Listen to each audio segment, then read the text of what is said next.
The views expressed on this podcast are solely those of the host and guest and do not necessarily reflect the opinions of any organization or entity they may be affiliated with. This podcast is for informational purposes only and should not be considered as professional advice. Always consult with a qualified professional regarding any decisions related to your specific circumstances. Good evening, everybody. Welcome to Into The Vortex podcast.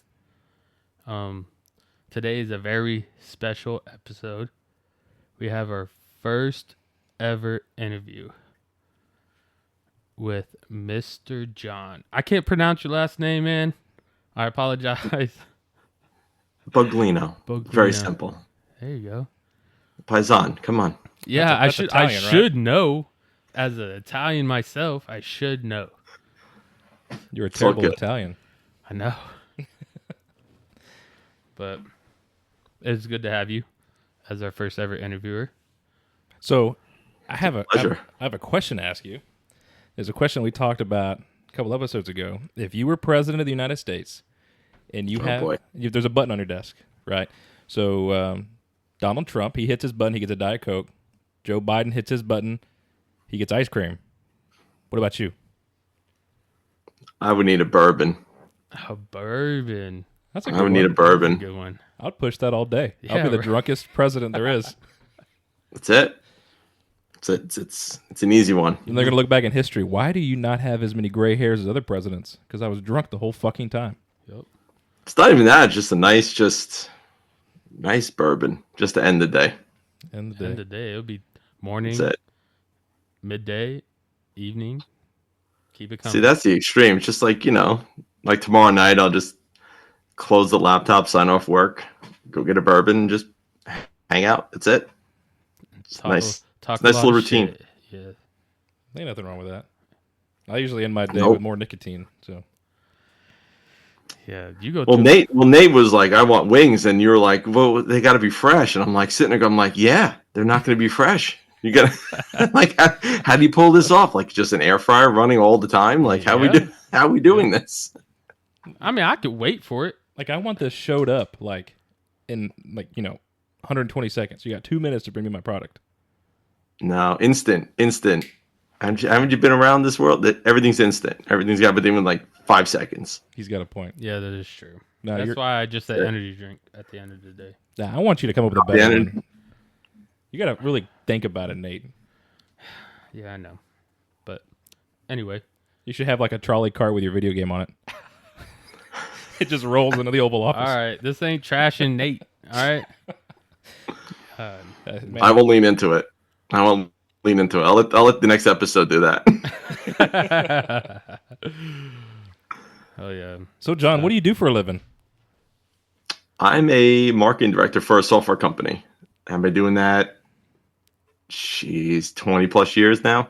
So you're a 20 sales years guy. now. I helped the sales team, but I was also doing sales, so it's kind of a little bit of a murky situation. But really, I just help with the branding, lead generation, demand generation for companies, just making sure we're in the right place at the right time when people are looking to purchase our software. There's definitely a science behind that. Oh, yeah. Definitely a science behind it. There's a lot of tools. AI is not helping at all doing any of that stuff. You got videos that people are like, let's just create videos and just whole repositories of videos, just all YouTube, like overnight, literally overnight. Yeah, you sent me a couple of Hundreds those of videos. That's insane. Yeah, but those videos were done old school, like produced. Like I said, I got the mic, the video. Those are actually produced, not AI generated. Things like the transcription, those were like overlaid, like physically overlaid, type it out type of thing. Now it's just take this, throw it in AI, get the transcription, overlay it over to video, done. What's kind of scary is the AI is actually pretty good at actually transcribing what was said. Transcriber what was said. You can even just have full. We've had situation with spokespeople just created. Like they wake up in the morning and go, we need someone to be the face of our company. And they just go on and just prompt AI. And then there's just, do you want a male? You want a female? How do you want their voice to sound? And then they just have this spokesperson. And then there's a video That is speaking about their incredible. product. It's like within an hour. Like Wow. that's if you're slow, you can get it done in an hour. That is insane. So now, do you think it's more quality over quantity? Like, let's just get it out. Let's just get it out. There's definitely a bit of that, but I think now what I say is you have to figure out how to use it the right way. So, for example, like if you need to turn out, I don't know, just 10 blog posts, or you need transcribe, or if you need, for example, like a webinar series, and you want to do like a 3-part series, you can prompt AI and just give it your brain dump of what you were thinking, and it'll put it all together with you and give you your outline, and give you a landing page copy, and give you emails, give you social media posts at a click of a button. So it takes all that manual work out of it. What we're starting to see now, when I say we, like in the industry, is I'm not gonna say reverse effect, but people are sick and tired of the AI stuff. Because I can watch a video and tell you it's all AI generated. Just everyone looks like a car salesman, and the women, and sometimes the mouth doesn't match the voice, and it's just like, oh, that's AI generated. Right. You can also just look at it and say, like, this person doesn't work at the company. You can just do a quick LinkedIn search, or just look at this person doesn't work there. Like, they didn't even tag who this is. But then other companies that are doing it, like this, other ways, they're tagging people, and you have engagement and just a lot more. So you're seeing a little more of that balance that companies are trying to find now. But speed the market, like I said, tomorrow morning I can generate a webinar series before I have my coffee brews. It's scary.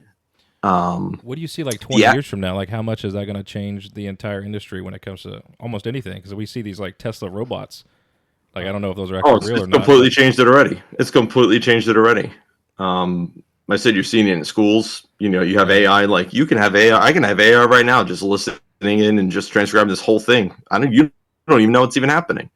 We have the same thing with lectures. We have things with webinars. We had a webinar, and we had 7 different AIs in the chat with us. So like everyone logged in. We had like 100 people on or whatever it was, and 7 of them were AI. And I'm like, what are all these AI things doing here? And it was everything taking notes. So everyone had these 7 people had different tools. And a couple of them were taking our webinar and actually translating it for them in real time. We had people in Spanish and German and French and all those different things, like in real time as we were speaking. And we're like looking at this, like, what do we do? I'm like, you have to leave it. I was like, because these people probably don't speak English well and they need it. Right. But it was instant. They logged in. It was like, oh, George joined the meeting, and then it says like George's AI assistant, and it was like, who's George's AI assistant? What is this? Crazy. And just think about it. That's what we're dealing with. Right. Just think about like 5 years ago, there was no such thing as AI like that. Yeah, not at all. No. Different tools, like even there's different tools, like Otter is one of the tools. Not to get granular with you guys, but like that one was like revolutionary, because it was like you can take a video like this and feed it to Otter, and within like 5-10 minutes you can get a transcription. Now that same tool, now it does it in real time, and it'll also give you social media posts. It'll summarize things for you, so you could literally feed it this podcast, and it'll give you the highlight of the summary of what we spoke about, highlights, lowlights, common words, how many times I said how many times we insulted Nate, how many times we mentioned food. you can literally prompt it to tell you anything, really. And it just gets more granular, and things like, let me know if I'm a CEO, what would be most pertinent to me? If I'm an intern, what would be most pertinent to me? If I'm new to the industry, or things like that. And it just generates it like in real time. It's like you snap your fingers, it's done. So I mean, they also have stuff with like the videos too. Like we look at Joe Rogan and we see some things that come across TikTok that's not actually part of his episodes, that are just created, and you can't really tell. Even like the YouTube freaking ads where it's like, oh, you could get this subsidy, and it's like somebody talking, but it's not matching up with their like what they're saying. Even we're sports guys, right? So like even like when they have like those fake press conferences, and people are just like, I can't believe the coach would say that. I'm like, you do know that's AI, right? Right. Like, no, he said it. I'm like, all right.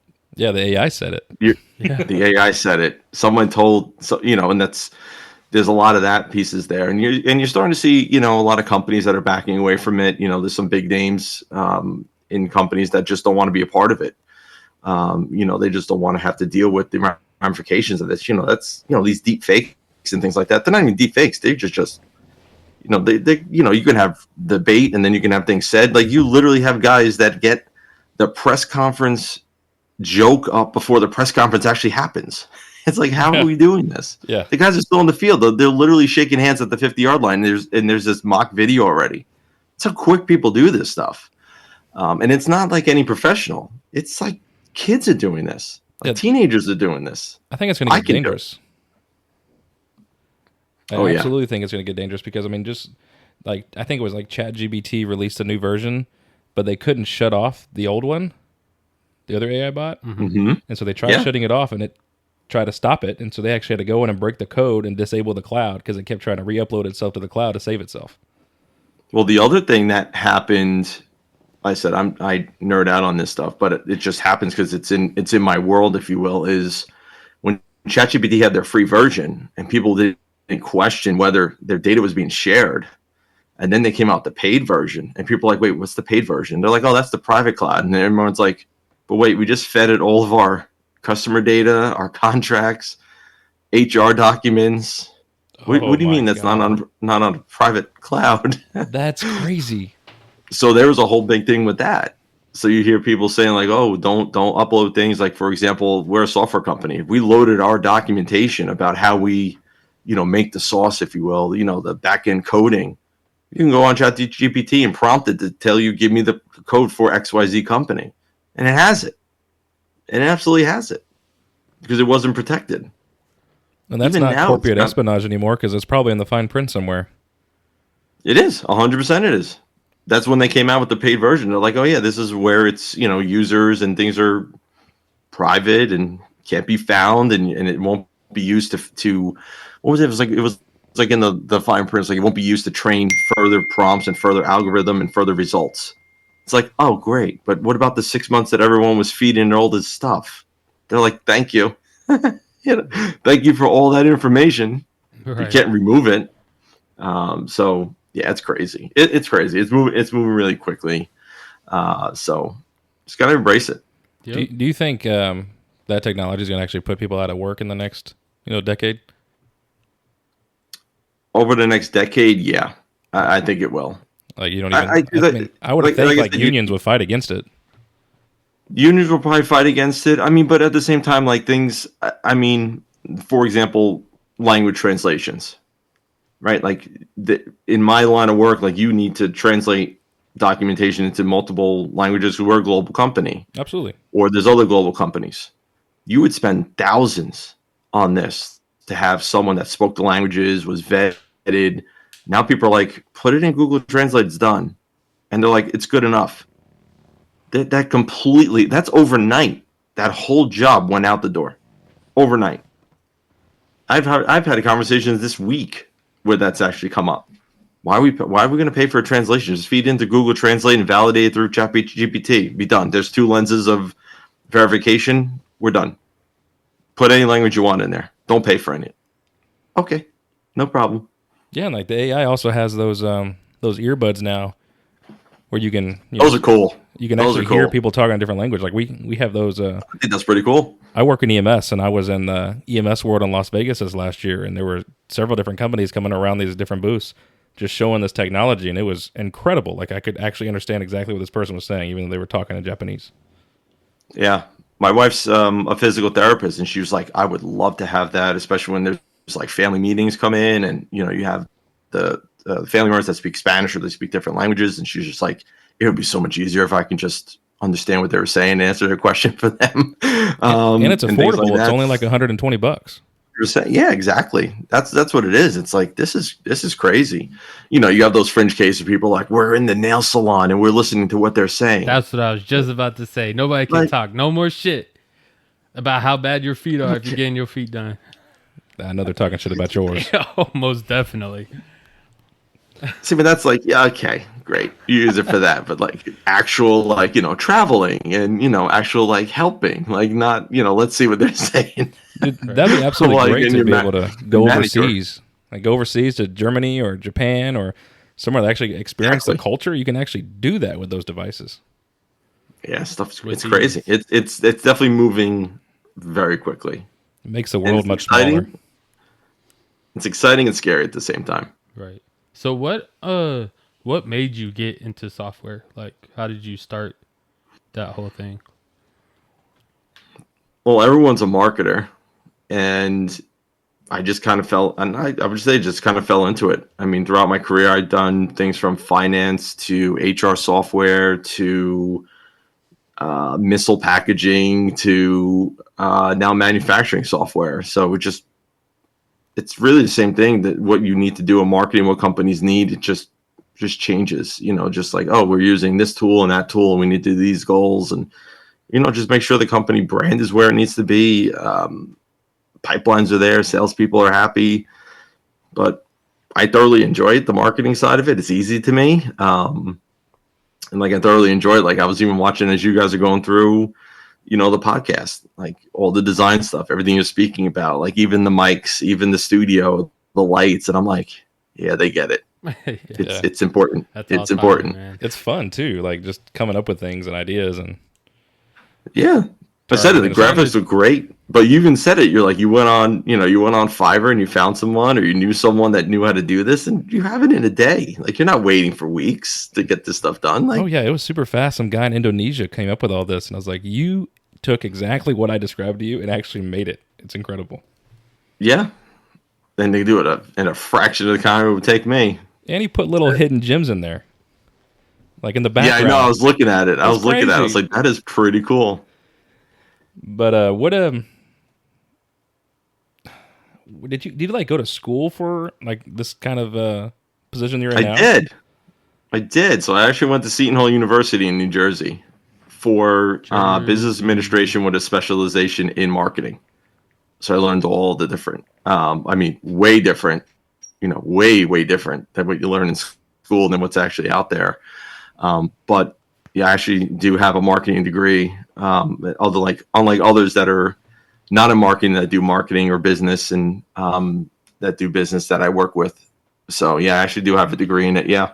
So I like talking to a lot of people who actually have degrees. Like, do you believe in your day-to-day job now, was that degree worth it, or do you learn more actually on the job than what you learned in class?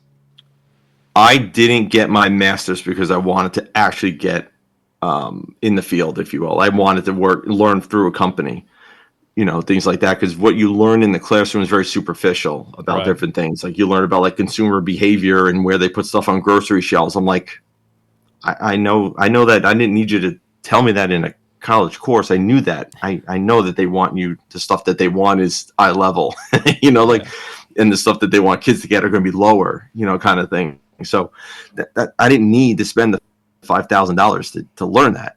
So I didn't go for my master's and get the MBA, and went right into working and just learn by experience and learn from peers, learn from mentors, learn from senior leaders throughout my entire career. So I'm more of a give me the baseline, let me go figure it out on my own kind of thing. But that's just me. Other people, they went and got their masters and did different things, and the pay really, it's debatable if you got more money at the side of it, but at the same time, you look at the other way. Like, do I have to pay someone an MBA, or do I pay someone with 5 years experience already? Like, what do you do? This person's coming out of a classroom versus someone that's been in the industry for 5 years already and actually can show results of what they've done at actual companies, not their SAT scores is still one of the big things that they're proud of, or, they're a 3.9 and their MBA. Like, how's that going to help my company's bottom line? You're 3.9. Okay, great. What's that going to do for me? We're going to go with the guy that actually drove and managed the pipeline, managed the budget, actually had team members, actually has experience, can actually articulate what he did, what he didn't do. Not, I balanced how many hours I work part-time and then went to class. So you're more of a hands-on type of learner.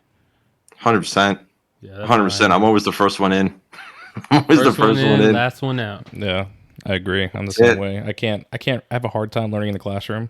I have to see it. I have to touch it. Exactly. I have to do it. If you tell me to take notes and then try to remember it, that ain't gonna happen. No, we're not doing that. We're not doing that. Let me learn by doing. Let me make mistakes. Give me some grace. Right. So with your position, do you like look over 100 or like a bunch of people, or you're just No, in my current role, it's pretty much me, myself, and I. Oh, nice. I do have one individual who is a contractor, but she's solid. She's like my right hand. She's awesome. Hell yeah. But it's a really small marketing team. Like I said, it's one person and one contractor, and she's only working like 30 hours a week type of thing. So it's really just me. What's your biggest ambition going future in this in the industry that you're in? It's a pretty big one. I mean, the pie in the sky is to be a CMO, but that's just the title. It's just more that I want to be connected to the C-suite and board directors, which I've have been for like the past like decade. Like there's just no one on top of me. It just is just a CEO. Like I just am involved in the day-to-day operations, but not at the level of like the interns. And I'm at the level of like, here's what the board is doing. Here's where we're investing for the future. Here's where private equity firms, and here's where we're getting investments and money and loans and different things like that. So it's just a different level at that spot. So that's just really where I want to be. That's like the aspirations, just be the head of the department, which is where I am now. Not anymore after this week. So that's why we're gonna have maybe 2 bourbons tomorrow. But at the same time, that's just really where it is. It's right. Just, I've had 15 people working for me, and it was fantastic. I love that team. I still keep in contact with most of them. But yeah, that's ultimately what I want to do, is just have another team under me, growth, respect, and just embrace this future of the marketing. What motivates you to keep going, especially when you take a gut punch like that? That I know I deserve better, and I know that I am better. Yeah. And I just, and Nate, you've been, instrumental in that. Just the mindset, just like there's a level, if you're feeling disrespected, like you go find that respect. And right? You go find it. Exactly. And I'll tell you, I'll be like, that's highly disrespectful. And I definitely have had those moments where I'm like, am I overreacting? No, not at all. So I asked a couple people, because I'm Italian. I'm inherently, I'm surprised I'm not speaking with my hands right now, but yeah, you hear something and things get dropped on you. Like people react differently. Like I'm a hothead. Like I just flip out. Yep. And I'm like, let me ask about 5 people. Nate, you're one of them. Yeah. I have a mentor, and I texted her, and I was like, here's what I'm going through right now. And I had a couple other friends and things like that, and everyone had the same reaction. I'm like, okay, I'm validated. I'm now okay now. You're not overreacting. Was that? I said, now you're not overreacting. No, definitely not overreacting, but at the same time, you have those moments, right? Like you get some news and you're just like, oh my God. And you have your right to have your feelings, and you have them. Right. I'm still working through those a little bit, but at the same time, it's like, okay, I know there's something better. I know there's something more. I'm just gonna go get it. Oh yeah, well, you are. I tell you what, Nate's one of those friends at 3:00 in the morning. You need someone to show up with a shovel, he'll be there. Yep. You need someone who's a show up to come bitch to, he'll be there. 3:00, he'll be there. Mm-hmm.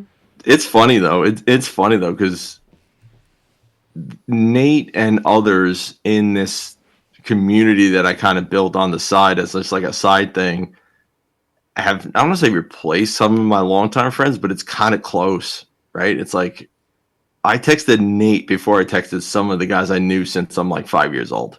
You know what I mean? Like it's just, who's the first person I'm going to call, or who's the first person I'm going to reach out to? And of course, it's, my parents was like the first one. Well, actually, for this one, it was actually Nate, and then it was my dad. Yeah, no joke, but it was like I feel honored. Late at night or whatever it was, and it was just like I'm gonna ask Nate. I don't know what it was. I was just like, I'm gonna go to Nate. Nate never sleeps, man. He's always I out. don't. What is sleep? You know, I'm online. You know where the hell I am. Oh yeah. You know what I'm doing. Now that we're talking about that, like what got you into base or football card trading?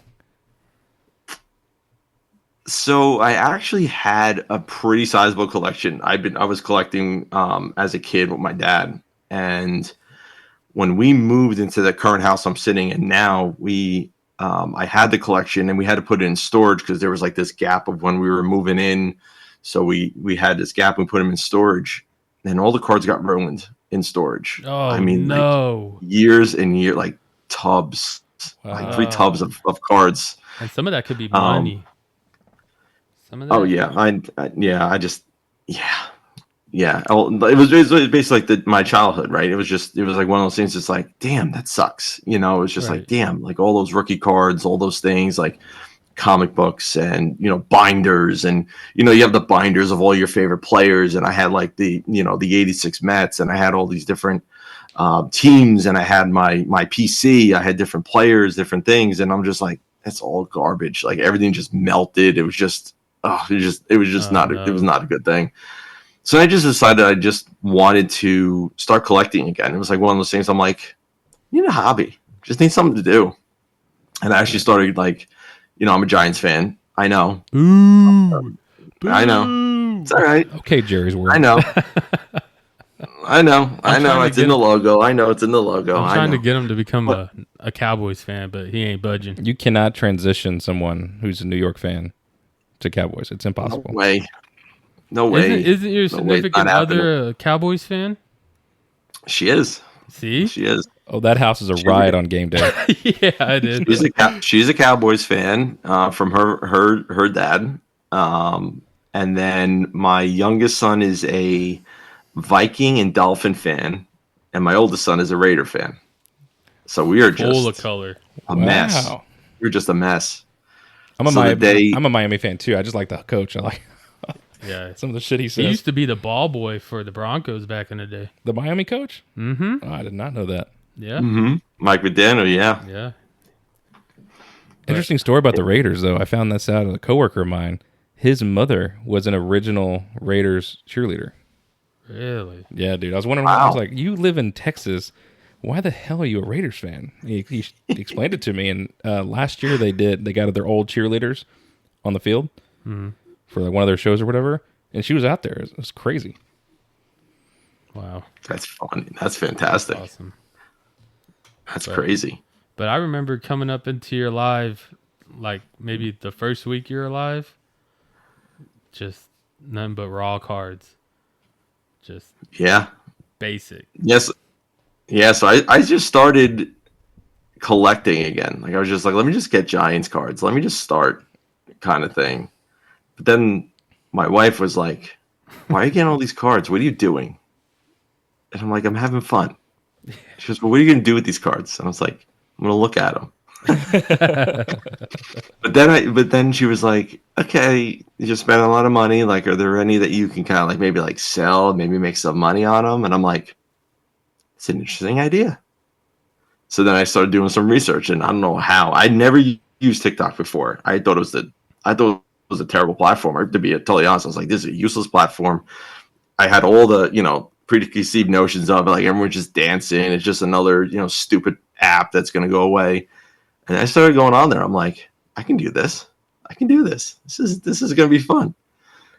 But yeah, when I first started, it was all raw cards. It was just nice rookies and different things, and collecting, you know, the big names and making sure and just getting them in volume, and, you know, and just securing bigger cards, and just trial by ever, you know, kind of thing. Didn't get, I wouldn't say I got burned a few times, but there's a couple of things I just, you know, would have changed, you know, deals I made or different things that I did. But it's been a wild, like year plus of doing this. It's been crazy. Yeah. Now look at you. Now look at me. What am I? So, like, I know everybody, I mean, there's another major threat with TikTok being banned. That's the newest big thing right now, potentially happening in January. Do you have a plan to maybe like move to a different platform if that does happen, or maybe start doing like dual lives in case it happens? Yeah, so I have stuff on like Whatnot and also on Instagram, and I keep that kind of warm. And, you know, so I do have an escape hatch, if you will. What's interesting is, as I did more research and I started, you know, different, you know, because there's people that have been doing it much longer than I have. You know, right. A lot of this really exploded with COVID. Everyone got back into collecting. I missed that. But at the same time, that was like a big year. 2020 was a huge year. And all this stuff that people were doing actually started on Facebook. And all the stuff that people were doing, like the pull boxes and everything like that, they were calling it, it was singles, and there was something else they were calling it, but it had like its like terminology, if you will. But then people needed a way to be have more transactions, right? They didn't like Facebook Messenger, and there was things being lost, and things were happening, and then so then people transitioned to Instagram, because then Instagram had a cart and things like that. Then people were doing TikTok, and then they were like, oh, TikTok has this is interesting. TikTok's allowing us to do all these things. It's almost like it was made for this.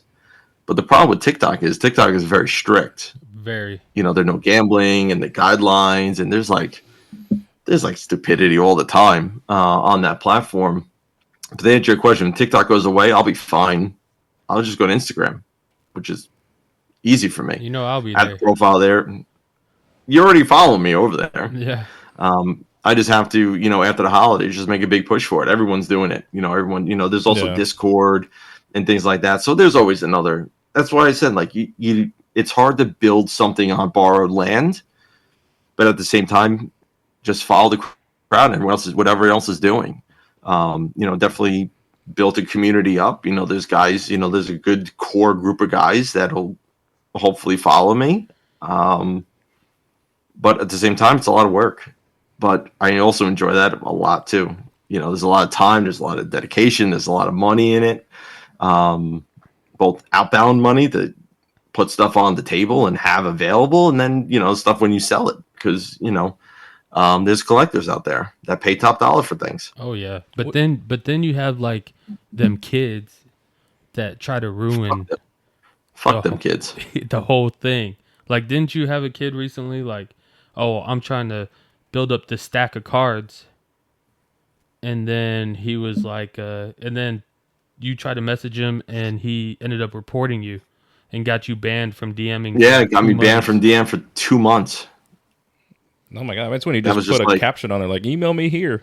Yeah, he has a whole different channel. Yeah, for just in case. But yeah, but that's how crazy it was. Yeah, the kid came to the live, was just asking to see cards. He stacked a whole bunch, and I kind of had a sense it was going to go south, but I knew the deal was going to go south. Let me put it that way. Like, I was just like, yeah, I'm going to put these cards on a stack over here. I'm going to put them in a pile. He ain't going to buy shit. Like, there's no way. When he said he got school in the morning, I knew. I was like, yeah, I knew. But sometimes, to be honest with you, over the year and a half that's happened before, and guys have come through. Right. So what I did was, and this is all documented, which is why I'm upset I got banned, was I actually messaged him, and I actually, when I, part of what I did when I developed the community is I wanted to differentiate myself. Well, Nate, like I try to be overly transparent. Yeah. So I messaged the kid. I said, I appreciate letting me showcase the cards. Let's touch base tomorrow, and see what we can do. That message he put to TikTok that I was fraud and scamming him, and TikTok went with him, even though they can see the message, because TikTok protects their consumer over a business, if you will. So I'm deemed as like a business on there. So because he put me as a fraud and scams, they were like, "Oh, you violated our community guidelines, frauds and scams. You're banned for 2 months." And I'm like, "What? Why am I banned for 2 months from DMing? I didn't do anything wrong." And they're like, "No, you violated our guidelines. Someone said you're trying to scam them." I'm like, I literally thanked the kid for that was it. Supporting me. Yeah. So that's where it's just like, there's some give and take on that platform. But we get through it. It's not impacting me negatively per se, but it's just something you got to deal with. So I can't DM anyone on one of my TikTok accounts until Super Bowl. That's literally what it is. Oh my gosh. Yeah. It's just, from today or from last. When was it? I think it was like, not even. I think it was like maybe Monday. Yeah. This all happened. The craziest thing was, so I got the ban, and then TikTok sends you a notice like, you're in violation. They send you these things. It's just like, oh no. And it was only going to be a month, and I'm like, all right, maybe I can get this reviewed. I'll get it appealed. After they reviewed my appeal, they doubled it and made it 2 months. And I'm like, yo, What happened? Why did I get another month added? The kid did it twice.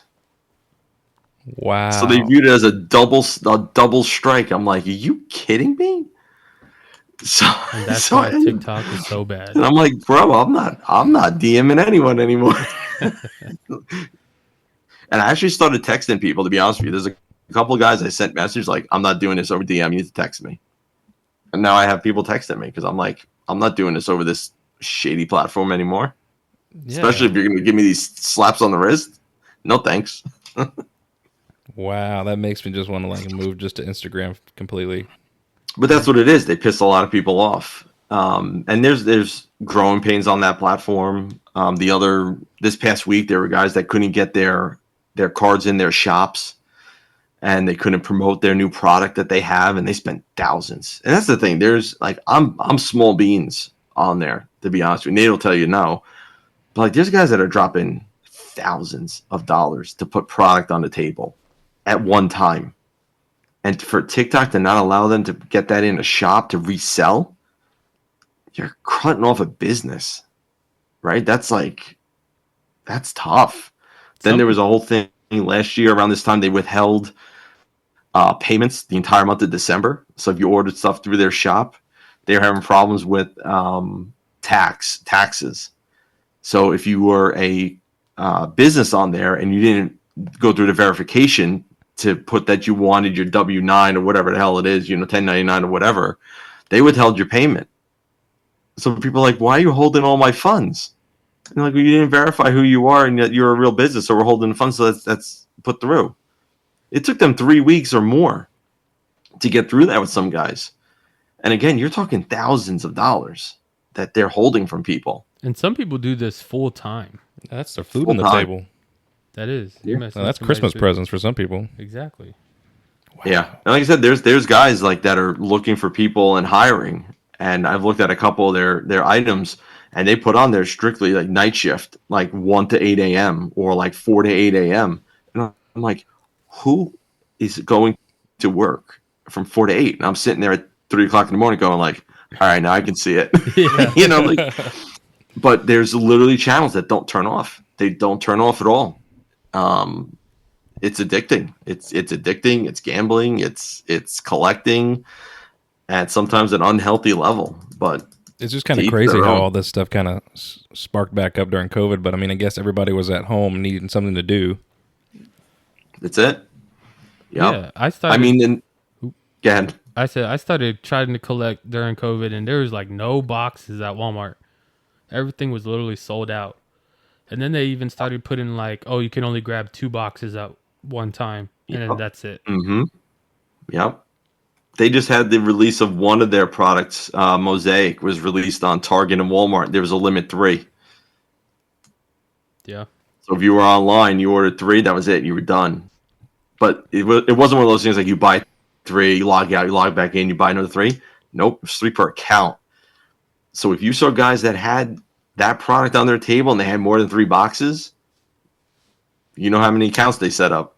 If they put 20 boxes on that table, there's 7 Target accounts or Walmart accounts somewhere. I mean, I remember during COVID, like we'll get like a couple family members to go in because like you can only get like 1 or 2 bags of beef. Exactly. Yeah, I remember all that. They're like, oh, you have a shopping cart, you got a shopping cart, and you got a shopping cart. Yep. Yep. It's just, and it's also crazy. Like some of these people grab like big boxes of cards, like maybe in that box there's like 15 or 20 boxes in that one box. Yep. Cases. Yeah. Cases. They order by the case, and they're not ordering, like one blaster or one box. They're ordering cases.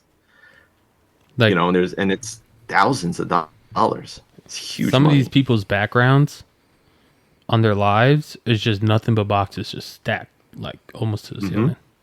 That's crazy. Yeah. Like, and them boxes, they go for a lot. Like, hobby boxes start around $400 a box.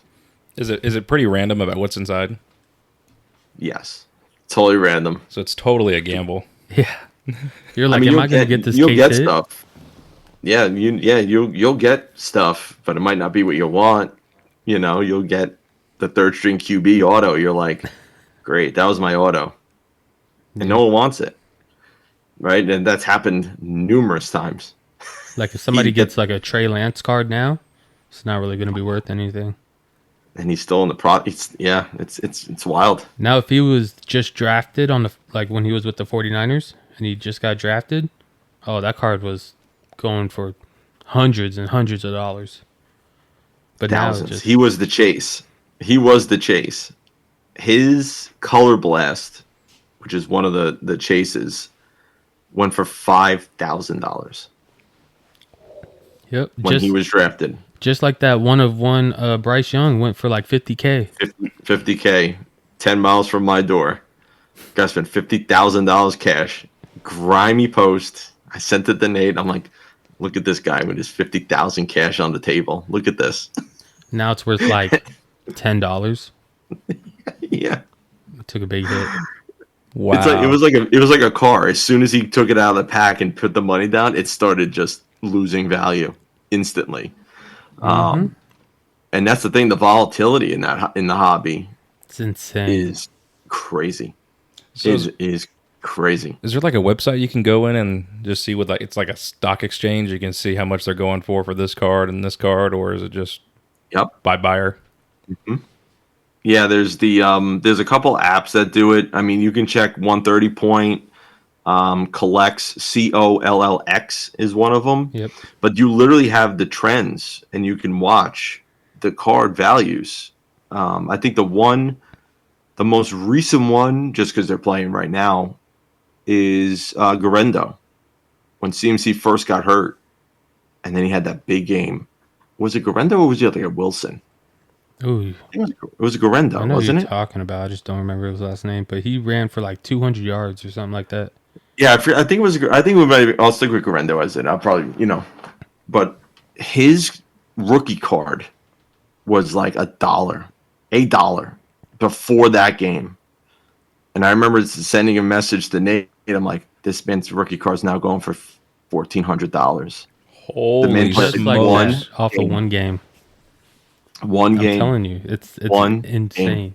And then let's say go ahead. Sorry. No, I was gonna say I was like, this can't be. But then like we went on eBay and I started looking at the bids on eBay, and it was literally you can timestamp it.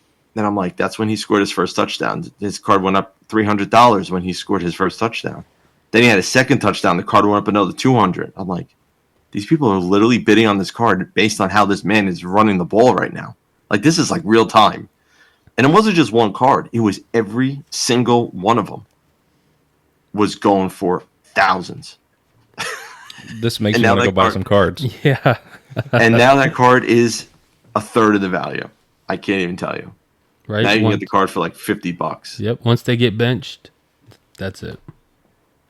It just drops. Forget it. It's a huge risk, a huge gamble. The other one was when Anthony Richardson took himself out of the game. Yeah, because his stuff tired. took a shot. Oh. Do they have college cards too? They do. They absolutely do. You have college cards and you have the draft coming up. Can you kind of watch the same thing on eBay during the draft picks?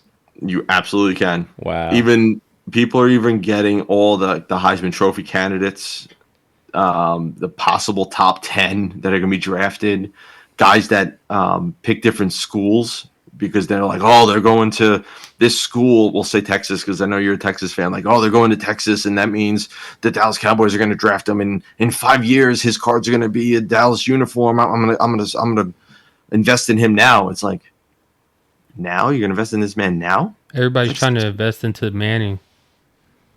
No matter where he goes, man. Oh, his cards are going to be insane. Mm-hmm. I think both of them will. Like once Ewers, fixes his ankle injury and overcomes that. I mean, I think he still shoots a good shot. Just like how Bijan Robinson played for Texas. Mr. John had a Bijan when he was in his Texas uni. Still going for like what, $30, $40 or something like that? Yep. Mm-hmm. It's because some and I geared that around the game.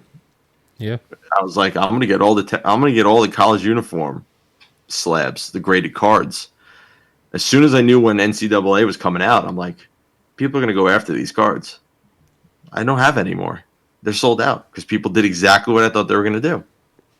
They bought into the hype of the game, and they were like, "Oh, I want to have my jerseys." And I still get guys every night that come in and ask for different college uniforms. I'm like, I might have I think I have like a couple like Ohio State, like Chris Olave's and things like that, and maybe CJ. But like everything else, like I used to have like Peyton Manning in a Tennessee uniform. I had Bijan. I had every single wide receiver, LSU. I had Jamar Chase. I had Burrow. I had Jay Jettas. I had every single one of them in their college uniform, all sold within a month of me hitting buy and securing it to going out the door. It was 1 month.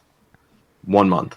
Is there a pretty good profit margin that you're making on these, or just following the trends and the card stock exchange, if you will? You have to stick with the card stock exchange, but you also have to just know that there's going to be like the ebbs and the flows. So, for example, I was speaking about it last night in my live, and then I was in one this afternoon. And one of the guys that subscribes to me he runs his own TikTok channel, and he had a Josh Allen rated rookie PSA 10.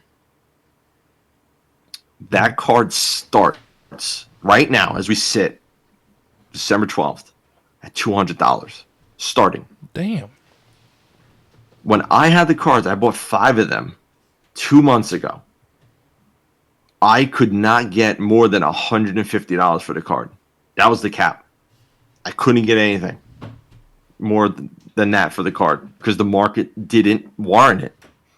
They're like, you can't offer. I'm not paying you $200 for this card. I can go on eBay and go buy it.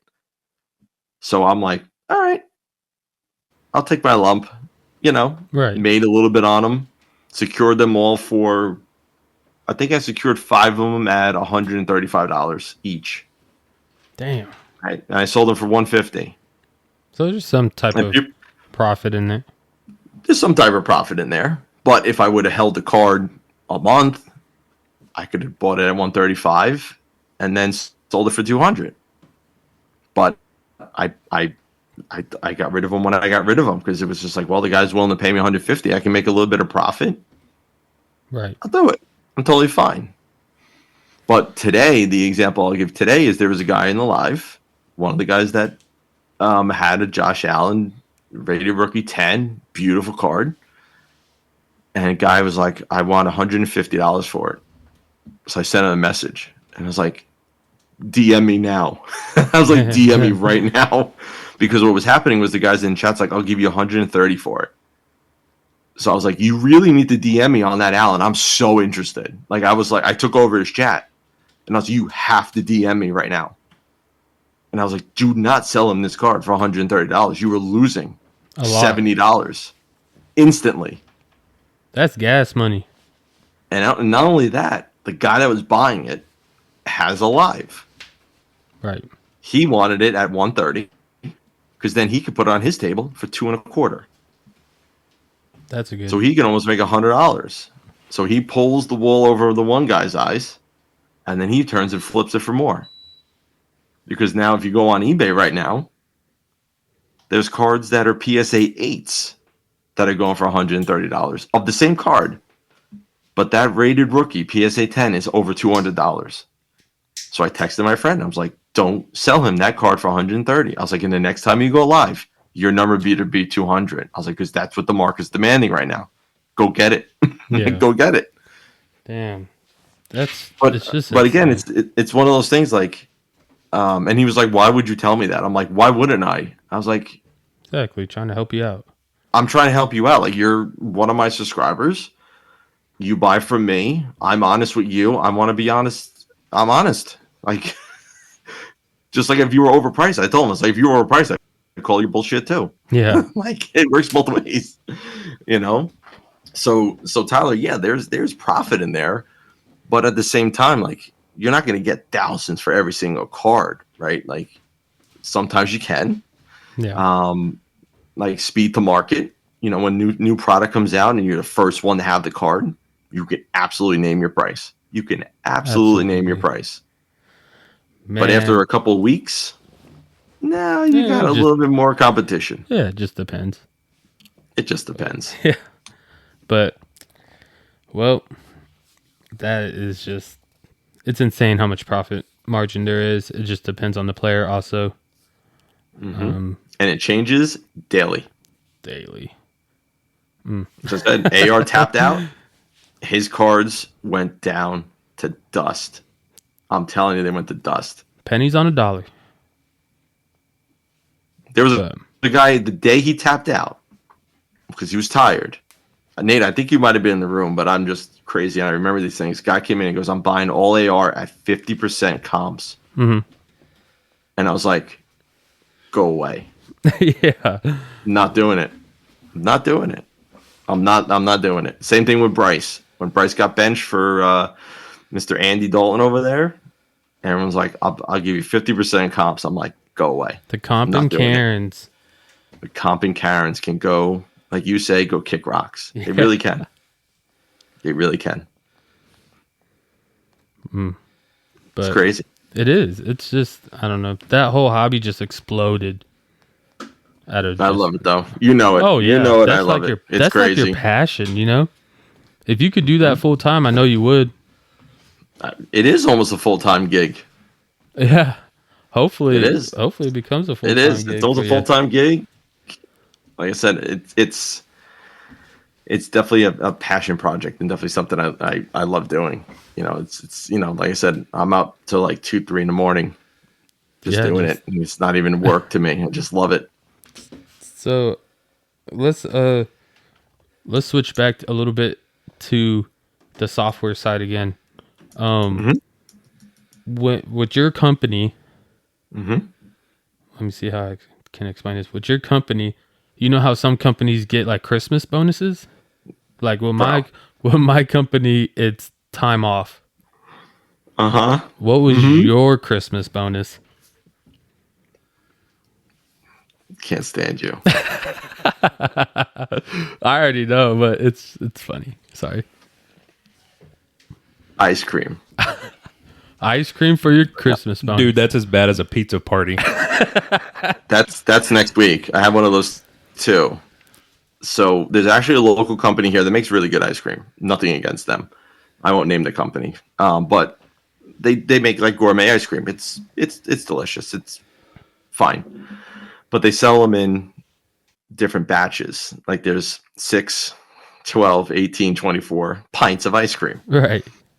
So every year, leading up to this, we used to get 6 pints of ice cream on top of like a Christmas party and, pizza party and all that stuff like that. Right. But yesterday, we get the ice cream and we open the box. Now I'm up in my office where I'm sitting right now. And I get a text message from my wife and she goes, why are there only 5 pints? And I'm like, what are you talking about? She goes, there's only 5 pints of ice cream in the box for 6. Sounds like a budget and issue. The simple answer was the budget. So I knew that this was going to happen. But like when you know something, but then actually when you see it, you have like a different reaction. So I knew that there was a budget constraint on what the gift was going to be. Right. And I was like, all right, we'll get 5 pints of ice cream instead of 6. Who cares? It's a pint of ice cream. It's $4 or whatever. Well, this ice cream is bougie. It's like $8. But anyway, to see 5 pints in a box for 6 was like a slap in the face. It really was. When you sent me the picture, I was like looking at the flavors and all that. And I said, oh, the wife or kids must have gotten one. And you're like, no, there was only 5 in there. And There's only 5 in there. There's only 5 in there. It was wild. My kids are like, they come running up. They open the door. They kick the door in. Dad, you got your ice cream. There's only 5 in there, but there's supposed to be 6. I'm like, no, there's only supposed to be 5. There's not a mistake. Why would they do that? Right. I said, it's okay. I said, enjoy the ice cream. So you're in New Jersey, right? I am. So what's up with all these drones? Have you seen any of these UAPs that everybody's been talking about? I do. I see them. I saw a few tonight, actually. driving home from basketball practice right before I jumped on with you guys. Have you been able to get a good picture of them? Maybe not picture, but actually be able to see what... I mean, some of them that people post are clearly planes. But other images I've seen, I'm like, that's not really a plane. Yeah. I mean, there's individuals on the Facebook groups that have made it their life to track the drones. And they're like, they're hovering at X feet. And I'm like, George, go back inside. We don't care. But it's real. They are there. It is a little unnerving, to be honest with you, because you're like, what is that noise? You look up and you're like, oh, there it is. Is it super loud? Yeah, they are. Because sometimes, obviously, like you said, what's funny is when people take a picture and it's a plane, and then you put it on Facebook and everyone's like, that's a plane, Karen. And, and then they're like, no, zoom in. And we're like, we can't. You took it and you didn't zoom in on it. We can't do that. But then the ones that you actually see that are actual drones, they are loud. They are loud. You're like, what the hell? Like, what is that? How low do you think they are flying? I mean, there's some that go like, let me get a guesstimate here. Let me do. I mean, you can't throw a rock at them. Put it that way. That's why I think I sent you the thing, Nate. Like, they're telling people not to shoot them down because you have people with like BB guns and different things trying to, shoot them. Right. So you can't throw a rock or a ball at them, kind of thing. So they're over, over 100 feet up, kind of thing. But just a matter of like when you see them and they're all like in a line, when you see like planes landing at an airport, that's how they look. You're like, oh, they're all lined up. Maybe it's just a drone show, So like I'm a public safety drone pilot, right? And so you can't fly. I find that fascinating, feet. By the way. Oh yeah, it's a great time. I find it fascinating. I think every time someone posts the drone, I'm like, Tyler would really, really lean into this. He should come here. I'm actually really thinking about just taking a flight up to New Jersey and just wanted to see this for myself. Because like looking at the pictures, I mean, you're supposed to have red and blue strobes on it, right? So it signifies if you're forward or back or right and left, just like a regular airplane would. These don't have those. Like some of them are just white lights or yellow lights. Sometimes I've seen some blue. It doesn't make any sense. And when some pictures are blown up and zoomed in, it doesn't look like an airplane or a public safety drone or a hobbyist drone. No, but now they have the pictures of them now. Now they've actually, I forgot the serial, not the serial, but the models and stuff like that, but they're massive. They're gigantic. Yeah, they're huge. And they flow fast, and the Pentagon released a statement saying that they've tried to intercept them and they disappear.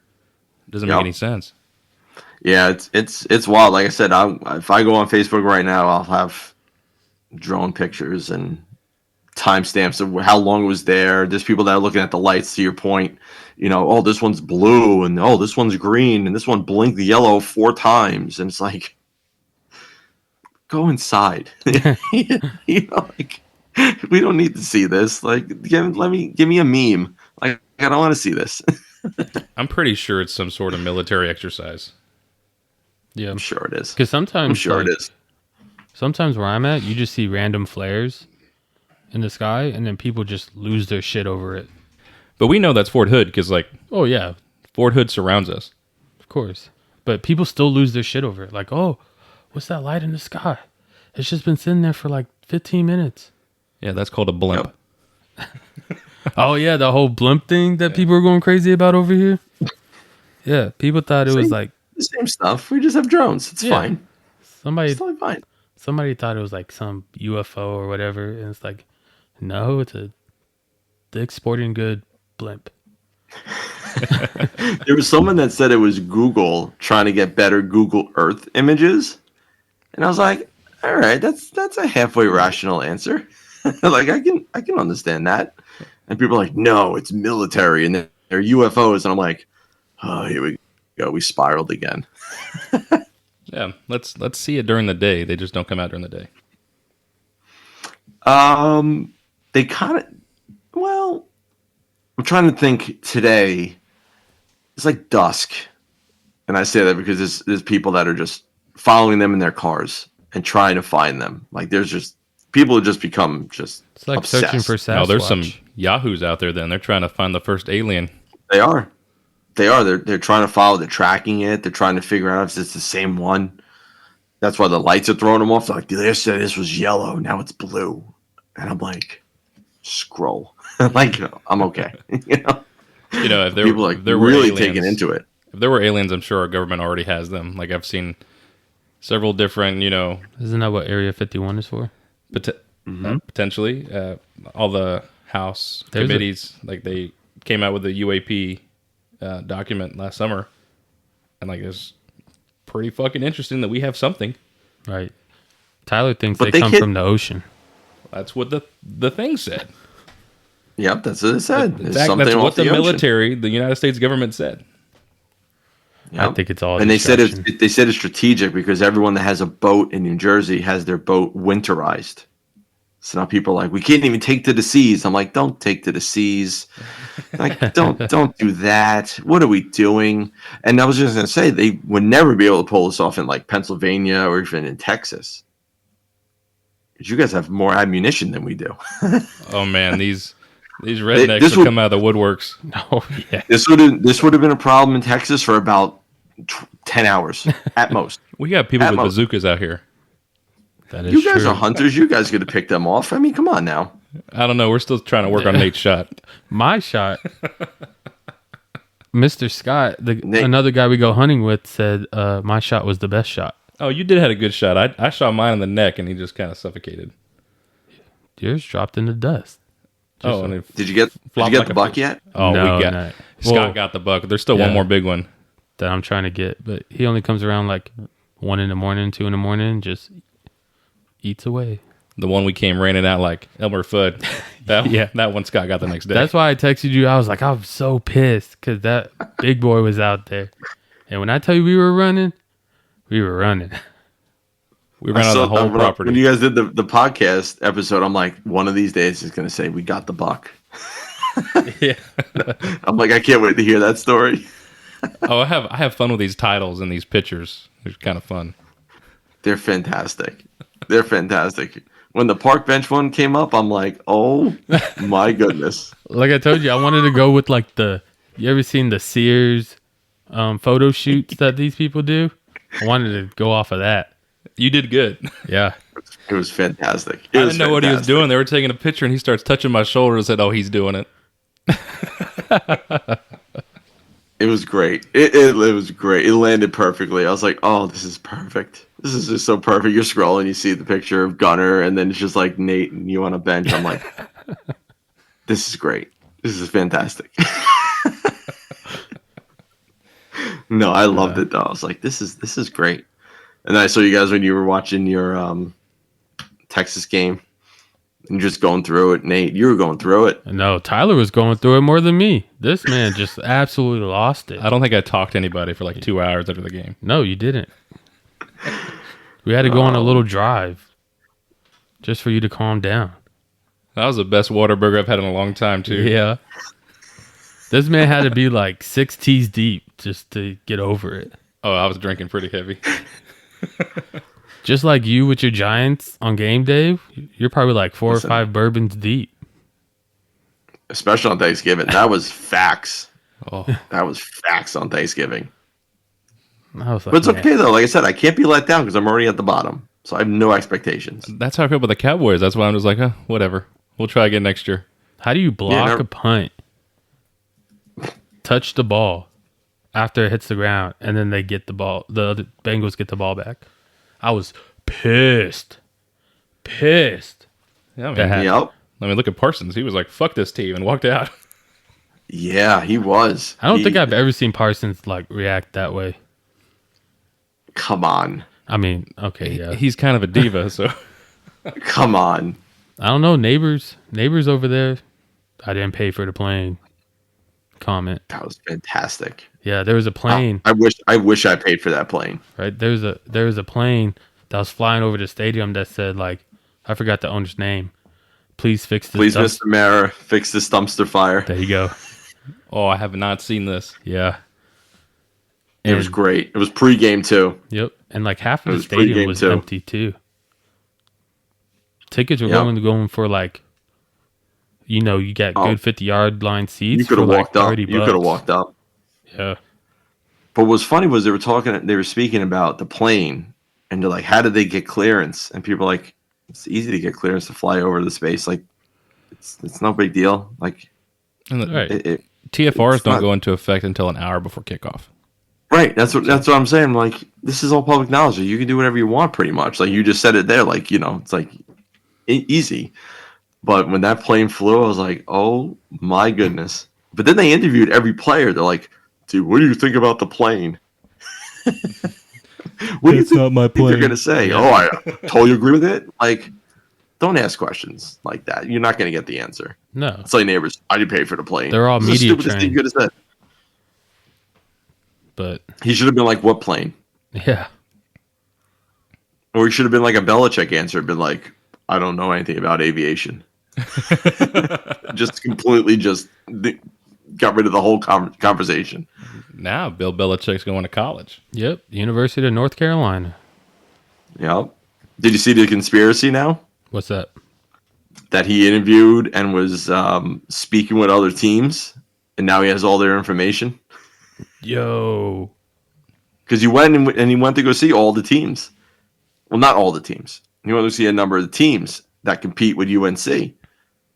And they're like, they definitely gave him trade secrets and definitely asked him about things and, leveraged his knowledge. And he's probably just like, yep, I'll tell you everything you want to know because you're telling me everything I need to know. Exactly. And that man has never coached in college, ever. He's always been NFL. So he's always been successful in the NFL, too. That is true. No, I mean, to some extent. To an extent. I think it's all the quarterback.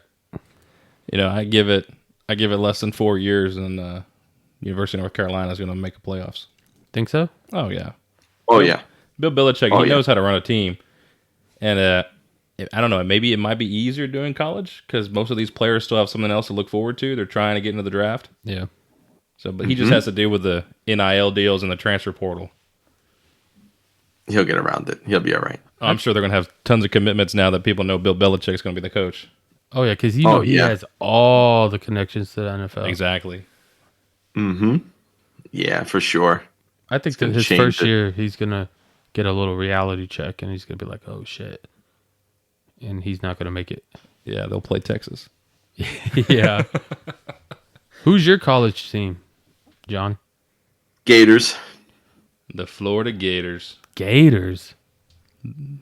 I'm going back to Jesse Palmer days, Tim Tebow days. I'm older than you guys. Wasn't there a whole documentary about the Gators? There was. Like how when they lose a game, that player gets beat up in the locker room and shit. Mm-hmm. Well, that's how it used to be. Yeah, they didn't play. Even that's how it should be. Like you're doing this. Go do it well. Come on now. You lost this game. We're going to beat your fucking ass. Yeah. Exactly. You ain't going to make that mistake again. Nope. Not everybody can be as lucky as the fucking Chiefs. Oh, God. Mm-hmm. Yeah. You mean the refs? What fucking kick just falls back in? That thing had to have a magnet on, and that ref was out there with a magnet pulling back in. I don't understand, man. I don't understand how any team can be as lucky as Kansas City Chiefs. Well, I was talking about with my father. We're just like, that's the difference between winners and losers. Sometimes the winners just keep winning, and the losers just keep losing. Like, look at Bryce. How many games has Bryce Young lost that he should have won or had his team in a spot where he should have won? Even go back to Jay Fields. I'm a huge Justin Fields believer. I want him as a Giant. Right. But the Bears lost. Every game they lost was within a touchdown. That's just like with Joe Burrow and Jamar Chase. They're on fire, but they're not winning. They're not winning. But at the same time, they're like, the Bengals can still make the playoffs. It's like, yeah, the Bengals can make the playoffs so they can put up 600 yards. It's easy for them.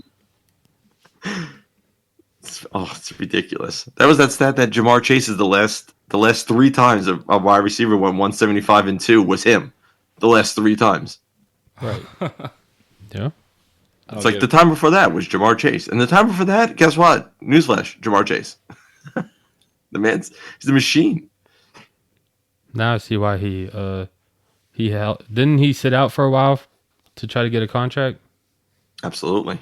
Yep. Like that. What's that? 88. Who is that? That guy? You talking about CD Lamb? I don't even think he participated in preseason. He didn't participate in nothing. Or the camp. He didn't do anything. Nope. Like most of the Dallas Cowboys didn't do anything in camp. No. Just like with Zach Martin. He sat out for so long, he started getting fined for sitting out. He probably lost like over $1 million. Easy. Isn't that crazy? Sitting out. Yeah. It's crazy how guys do that. They're like, I'm just not going to play. It's like... These players get fined for every little thing. Everything. Your socks are too low? Fine. Your socks are too high? Fine. You're not wearing the right cleats? Fine. That's the wrong color? Another fine. Yep. Or what was the biggest thing for the Thanksgiving game when Cowboys play? Someone jumps into the... Salvation Army. The Salvation Army bucket? Yep. Fine. Yep. Chase Brown got fined when he did on, what was that? When they played? Monday night. Yeah. Just like with OBJ wearing his luxury watch every game. Fine. Jay Jetta's with his diamonds on his neck. He gets fined. Pop it in the Zen on the sideline. Fine. Yeah. They actually banned that. It didn't go against the policy. Tobacco's a policy. The camera had to hit him at the right time, huh? He could have just said it was bubblegum. But I'm sure that's a fine too.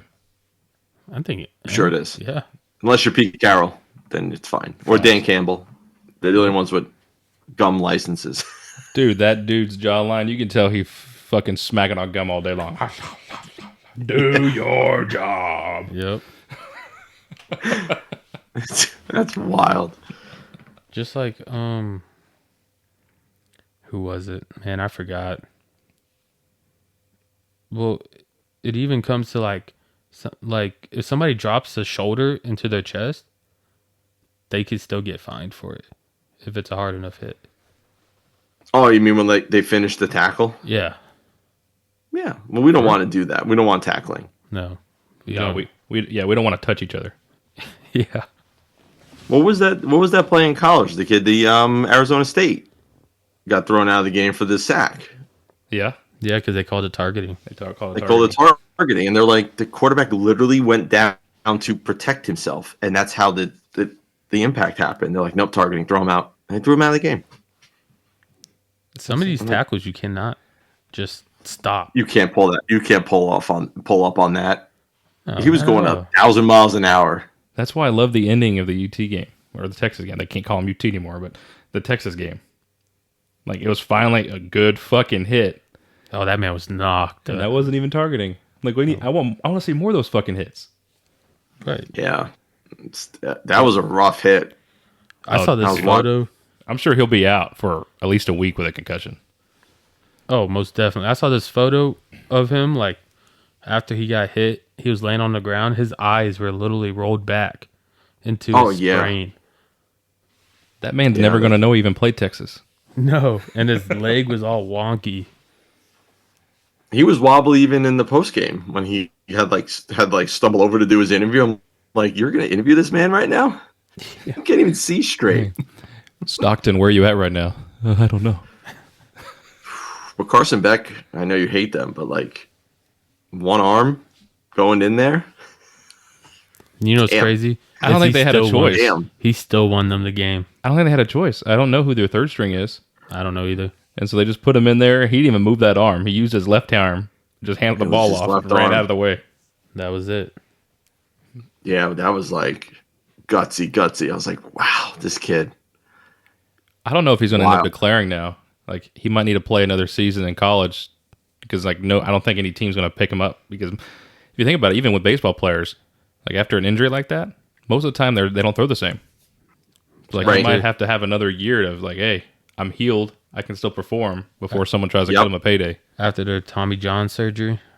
Yeah. Yep. Or you might get a guy, or they can say he'll drop to, like, the third or fourth round. You never know. I'll get him cheap. Yeah. Because he's not like, I mean, most guys coming out into the draft, they're not going to play. Like, they're going to grow up under somebody real quick unless that team just doesn't have a quarterback. Like the Giants. Like, he would be just put him in. Even with just using his left arm, better. It's better than what we have. I feel the same way about Prescott. Watch it now. I don't like this slander. All right? I like Tyler. I like Tyler. I'm a Cowboys fan, but I'm a fucking realist, dog. That team has gone to shit. It's because ever since he broke his ankle, he can't play. He's scared. He's just running around like a giant puss. He can't do it. It is proven. Like, if you do look at his stats, he does not take off as much as he used to. It's because he's not allowed to. No, he's fucking scared. I mean, I would be too if I got my ankle crushed the way he did. No, fuck, I wouldn't play again. That shit was dangling. Bad. Yeah, that was bad. That was bad. Even the hamstring. Everyone's like, oh, he's done. It's like, yeah, his hamstring popped. He's got to have surgery, guys. It's like, he'll be all right. He'll come back. He doesn't run anyway. True.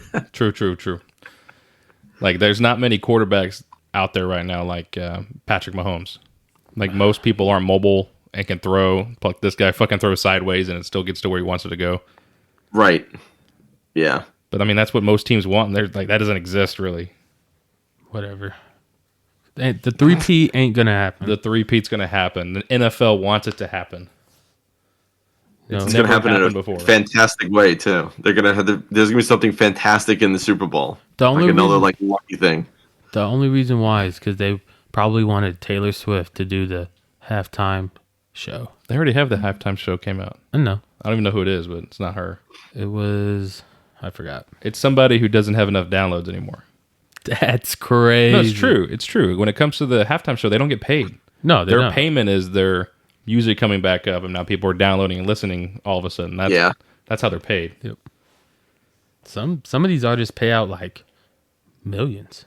I'll tell you what, the best halftime show I've seen was when they had Eminem and Dr. Dre. Snoop. Yeah, that was the best halftime show I've seen in a long time.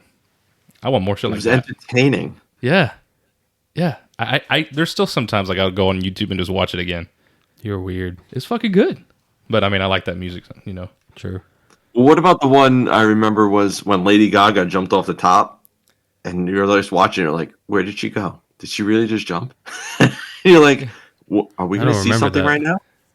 You remember when she did the aerial entrance and she was up there on the top and then she jumped and everyone's like, where did she go? Because the camera didn't follow her. And we're like, is this a mistake? You gotta look it up on YouTube. I could never do that. Nope. Ain't no way. I don't. You're gonna have to trust the people enough to make sure I don't fucking fall. You're gonna have to pay me a lot of money to do that. All of a sudden, there's a quick commercial break. Oh, halftime show's canceled. TMZ's at the local area trauma center. Well, you're the drone pilot. You just have to have your entire team on ready. Oh yeah, we're repositioning. Just monitoring everything. Transition to protest ops.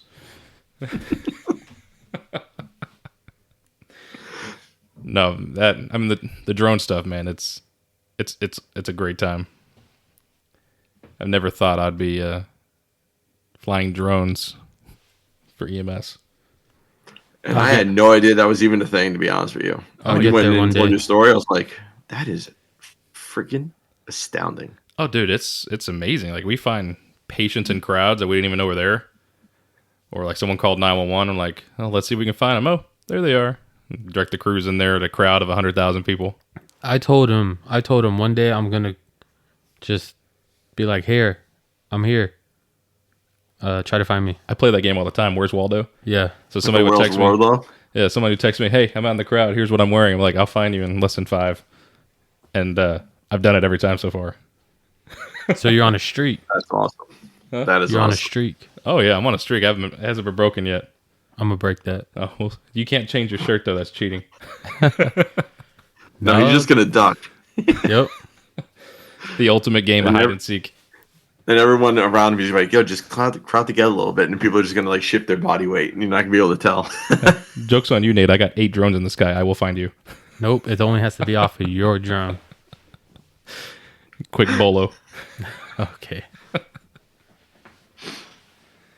Well, John, it was nice having you on here, man. This has been a great time.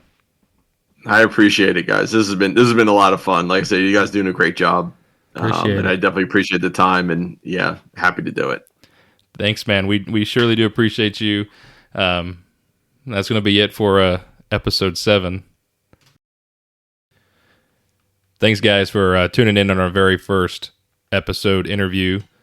If you guys could give John a follow on TikTok and Instagram, handle Breaks with Family. Thank you guys for listening.